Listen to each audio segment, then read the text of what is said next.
Alright guys, and welcome back for a new review. Today we're going to take a look at the Mezco 112 Collective Wolverine brown suit version. So just received this figure today. Big thanks to my buddy Death Asylum for sending me out this figure as an early birthday present. Very cool of you, buddy. Thanks very much. But really cool figure. And I'll just pull up the slip cover, give you a look at the figure included. So there he is in his display case. A little bit of plastic on there so I can't get a really clear look at him, but I'm gonna go ahead and pull him out of package and give you guys a better look at Wolverine. Stay tuned. Alright, so here is Wolverine out of the package, but before we get into him, let's quickly go over the accessories included in the set. So start off first with this beautiful base.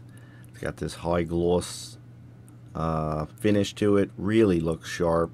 I love the brown, black, and yellow. It makes for a very nice pop on display. That's going to look great on the shelf. Do get a couple extra sets of hands. You get the splayed open action hands. These are really nice. You can see it's got some pretty nice detail on the hands themselves. Claws, the under padding, really sharp. Very nice. You also, of course, because it's Wolverine, you do get the claws. The claws look amazing. Beautiful silver finish on them. Super sharp detail too. They look awesome. And you also get the, I can't pronounce the name, Miramatsu sword. I forget exactly how it's pronounced, but has a very nice red sheen to it. This is the sword, I believe, that if Wolverine gets cut with it, it inhibits his healing factor. So that's a really cool inclusion from the comics. And also has its sheath, and it can be put into it. And an extra head, so this is the neutral head. Very cool. The paint on there is pretty sharp, gotta say. Eyes look good. Skin tone looks nice. Very realistic. It's even got this brown detail. So they did take a couple of extra liberties with the outfit. So taking a look at the figure itself, zoom in, this is how he comes straight out of the box. He has that awesome teeth gritting stare. That's definitely the head I'm going to go with. The other head is a nice inclusion though, but this looks just awesome. Wolverine all pissed off. That's how we all know him. And it goes into his brown and yellow costume, his classic look. It's got the shoulder pads, which do have some nice wear on them, as you can see. Nice sharp detail there. You can see like the paint has worn off the metal. That looks really good. And of course you can see the arm hair.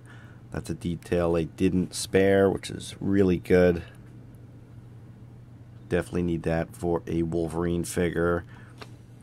So the costume itself has a nice mixed media where you have this leather-like brown, and then the yellow spandex comes together really nicely.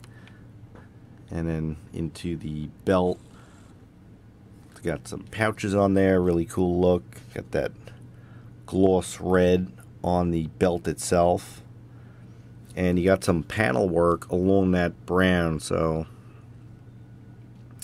you see at the edge of the brown, he goes into the black, which makes it look really sharp. Same detail carries over into the shorts, and again into the very muscular and bulky legs. That looks really good. They did a good job with the physique of this figure. And then into a little bit more of a real world boot. So really nice detail. You got the silver, a little bit of wear, excellent lace detail. Very sharp looking. You can see all the buckles on the back of it. And then you got the stitch work bringing the costume together. And again, that brown detail is carried over into the back of the helmet. So overall, beautiful figure. Alright, so let's take a look at the articulation on this figure. Essentially, these Mezco figures are a 1/6 scale high-end Hot Toys style figure, or a Sideshow style figure, shrunk down to half the size their 6-inch scale or 1/12 scale. So it's amazing the amount of detail and articulation they get. So the head, left and right, of course, no problem. It's on a double joint, so you get a joint at the lower neck and the upper. So with that, you can get them to look up about that far and down about that far. And he also has a little bit of pivot too. Actually, a pretty good amount of pivot. Shoulders, of course, can go all the way around and then out. Shoulder pad is on a hinge, so it hinges out of the way. Really nice detail. Upper bicep swivel. He's got a double jointed elbow, so it can bring it in quite a bit. And then you get the standard wrist swivel and pivot. And the hands are really soft, so they can come off when you're swapping them really easily, which is always a nice feature. The ab has a ab crunch, so it can crunch forward and back. And there's a nice little detail I missed. So on the side of the suit, you got this ribbing. That's very nice. And then he also can pivot side to side. He has a bit, he's got a waist swivel and crunch, so you can bring those together. Hips forward, out. You get an upper thigh swivel, double jointed knee, boot cut, and you of course get the hinge at the foot, up, down, side to side, and the ankle pivot. So excellent articulation on these figures. Alright, so let's take a look at some of these accessories in action. So here we go with Wolverine holding the, or unsheathing the sword. You get a nice gripping hand to hold a sword, and then you could use one of the action hands to kind of make him look like he's holding the shield, the sheath, I'm sorry. So that looks really cool. And as far as dealing with the swapping out of the hand, like I said, they pop off really easily. And let's, of course, get to the clawed hands. Also taking the liberty of switching over the heads too. So he's got the more neutral head. And then as far as removing the head, really easy, just pops right off. And you can pop on the new one. So switching out accessories is really nice. But this just looks awesome. Look at that detail. This is an excellent figure for photography. Just looks phenomenal. And again, with the amount of posability that you get, you can really get him into some cool poses. What an awesome figure.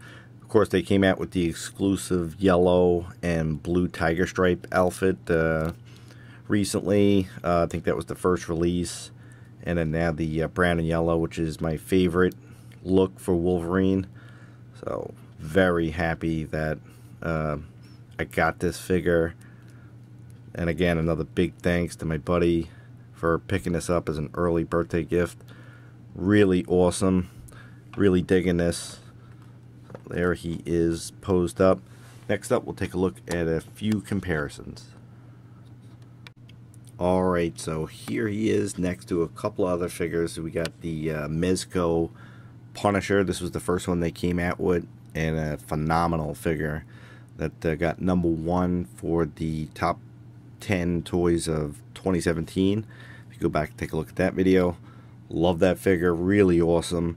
And then this is the Marvel Legends Deadpool figure. Height, as you can see, works perfectly well. He's shorter than both Punisher and Deadpool. Perfect for 1/12 scale. So he works in really well. They did a good job with that. Alright, and here he is next to a couple other Marvel Legends Wolverine's figures. This was the newer Wolverine that came out from them, not from the Classics collection, because the Classic Edition had the arm hair. This one does not, but it is based on that figure. And of course, that's the costume, the brown and yellow. Though with the Marvel Legends, you can see it's more brown and orange. And then the Old Man Logan. So the Mezco figure is taller than the Marvel Legends versions, but not so much so that he falls out of scale in 1/12 scale. So that's really cool. Alright, so final thoughts on this 1/12 Mezco Wolverine brown suit version. It's an excellent figure, something I would highly recommend. Going quickly over the pros and cons, the articulation is excellent. The fit and finish on the uniform is really beautifully done. From the black piping that they've done, the way the spandex suit form fits the muscularity at this scale is really excellent. The fact that they painted every button on the belt and the pouches there, as you can see, and the extra detail that they've gone in and put on the side of the figure, something that would easily be missed. Then we come to the paintwork. Quickly, just take a quick look at that arm. You think that's just standard brown strokes on there to give an arm hair, but if you look closely, you notice it's not just brown, that you actually got some white mixed into there as well. So they varied the color of the arm hair and sculpted it. The armor painting, the way it's chipping away, just phenomenal. And then of course the face paint, which is, you know, going to be key to selling the figure if it doesn't look right. They've done an excellent job here. The teeth don't look too bright white or yellow, so it looks proper. So that's excellent. The leather look for the mask that matches the brownish leather that they've got going on the uniform, just excellent. The only thing that really stands out to me as a con for the figure is in 2 points on the outfit, and they've tried to address one of them. Initially when they showed this figure, he looked like he was wearing brown shorts. They shortened that up quite a bit, so that looks a lot better. They could have shortened it up a little bit more, but it still looks good. That's not really an issue. The only other thing I notice, and I'll bring in the Marvel Legends figure for comparison, is the cut of the brown on the chest. So you'll notice for this one, it cuts right over to the shoulder and into the rest of the uniform, whereas this one goes up higher and then over, and it doesn't really line up with the shoulder pads. So I think if that was brought down just slightly, it would match the uniform a little better. But those are really minor nitpicks. This is an awesome figure. I highly recommend picking it up. It's only gonna sell out and go up in value. So that's it, guys. Thanks for watching, and until next time.